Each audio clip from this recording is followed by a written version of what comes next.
Assalamualaikum warahmatullahi wabarakatuh. Baiklah, kembali lagi bersama saya Amelia Ayundasari dari kelas C6 kelompok 1. Baiklah, kali ini saya akan memaparkan tugas kedua, yaitu analisis isu aktivitas kinerja. Yaitu dimana di sini saya akan melihat menganalisis permasalahan atau isu yang ada di tempat saya bertugas, yaitu di Biro Umum Perlengkapan bagian TU Pimpinan di kantor Wakil Gubernur.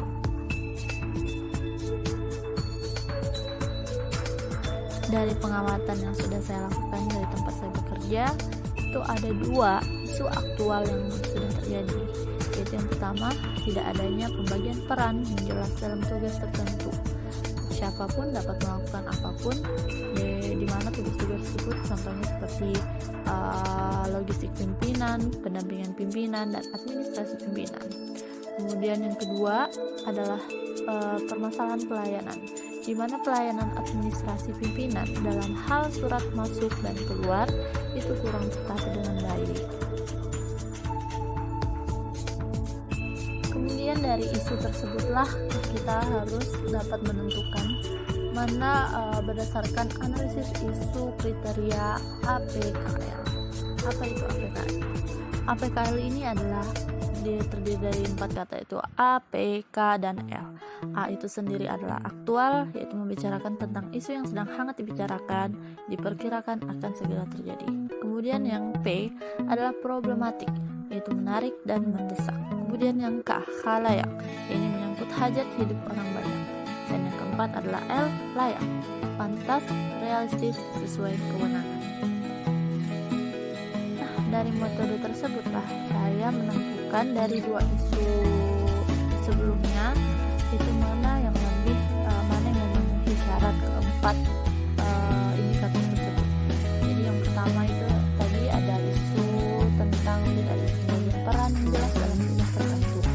Nah, dari faktor-faktor yang sudah saya buat itu dia tidak memenuhi faktor khalayak. Kemudian yang kedua ada isu pelayanan administrasi pimpinan dan hal surat keluar yang kurang tertata. Semua indikatornya atau faktornya itu terpenuhi. Berdasarkan hal tersebutlah kenapa pelayanan administrasi pimpinan dalam hal surat masuk keluar yang kurang tertata terpenuhi, karena syarat kekhalayakannya terpenuhi karena bisa dilihat bahwa urusan surat keluar masuk ini terkait dengan khalayak ramai. Sedangkan untuk yang permasalahan atau isu pertama itu masalah pembagian tugas yang belum jelas, itu belum memenuhi syarat kekhalayakan karena biasanya hanya berdampak pada personal, bukan pada khalayak ramai. Nah, dari metode APKL tersebut maka dapat ditentukan isu yang paling memenuhi syarat itu adalah isu yang kedua, yaitu pelayanan administrasi pimpinan dengan hal surat masuk keluar yang kurang tertata.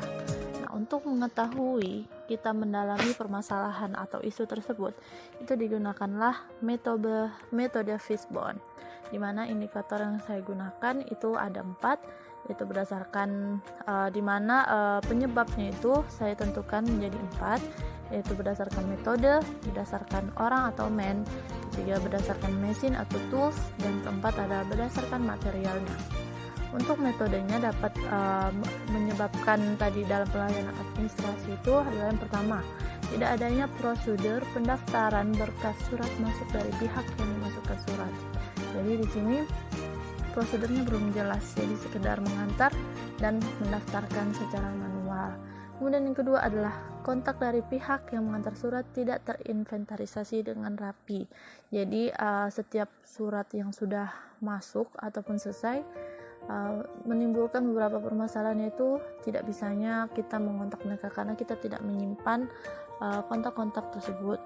Kemudian yang kedua itu berdasarkan man atau orangnya, di mana semua staf yang ada di kantor tersebut mengurus semua berkas yang ada. Jadi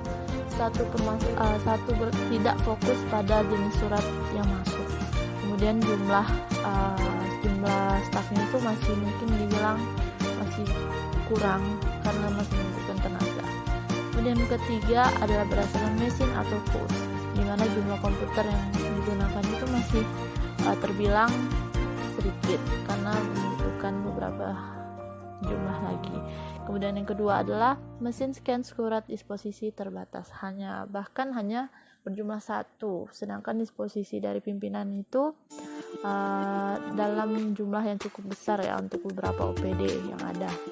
Kemudian yang berdasarkan material itu ada di mana kekurangan itu tidak adanya informasi kontak seluruh OPD.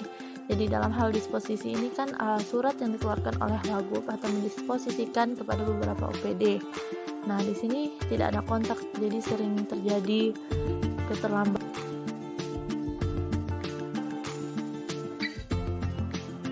Setelah mengetahui rincian masalah dari isu tersebut, kemudian dilakukanlah analisis SWOT untuk menemukan strategi yang paling tepat dalam penyelesaian isu tersebut.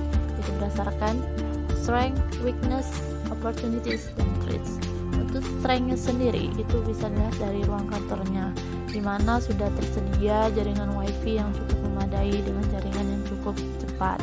Kemudian ruangannya juga membuat kita nyaman dalam melaksanakan pekerjaan.